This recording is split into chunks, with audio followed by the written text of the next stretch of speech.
que a gente atualiza toda sexta-feira. São 50 músicas de lançamentos. Isso são seleções nossas de músicas dos principais lançamentos, do que a gente considera de uma maneira geral, sem distinguir gênero ou não, enfim, se o artista é grande ou pequeno, os principais lançamentos, e a gente coloca nessa playlist. Então aqui eu coloquei, cada país tem a sua playlist, porque se a gente refletir a playlist de novidades da Suécia no Brasil, também não vai ser enfim, acertado. O legal do comportamento do consumidor nessa playlist é que ela funciona como uma prateleira. Então toda sexta-feira, muitos e muitos usuários, você vê que no Brasil a gente tem 434 seguidores, mas as pessoas que entram nessa playlist, o número é muito maior.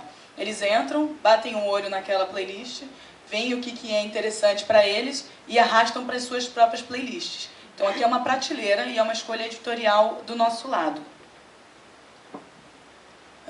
Bom, no Spotify, na parte de navegar, existem os gêneros, e o gênero é a maneira mais simples de você, e intuitiva, de você organizar conteúdo musical.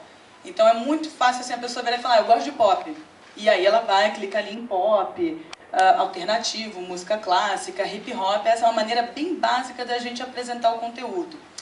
O que está acontecendo? A gente reparou que o usuário que escuta muito a esquina sertaneja é o mesmo público da noite eletrônica.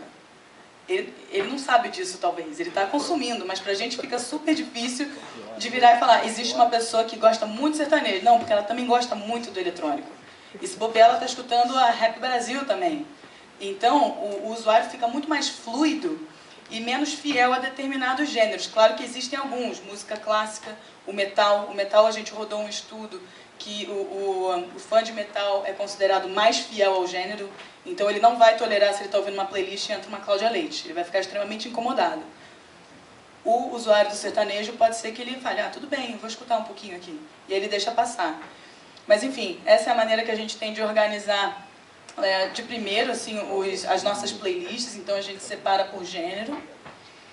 E aí o comportamento também no Spotify vai muito por gêneros e momentos. Gêneros, momentos e clima, né? Então, por exemplo, a busca de workout, né? Malhar e party, festa no Spotify, é muito maior do que pop e rock. Então as pessoas tendem a buscar mais músicas por gênero, por momentos, do que por gêneros. Ninguém joga ali rock, porque rock vai vir muita coisa. Mas se você jogar, por exemplo, piquenique, é muito provável que venha uma playlist que vá se adequar àquele momento que você está pensando, com músicas calminhas e tudo mais. Tanto playlists do Spotify quanto playlists de outros usuários. Por isso que cada usuário, de certa forma, acaba se tornando um curador. No Spotify, eu olhei o relatório de julho, entre o top 20 de playlists mais populares tem tarde acústica. O que é tarde acústica? É rock? É pop? De repente é uma versão de um Scorpions, por exemplo, não sei, mas é o acústico, é a tarde acústica.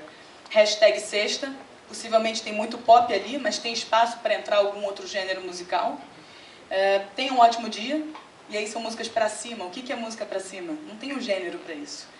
E hora de dormir, que aí são músicas calminhas também. Então, o próprio usuário acaba indo para uma certa direção que não é rotular por gêneros musicais, mas sim a música ideal para o meu momento, seja ele qual for.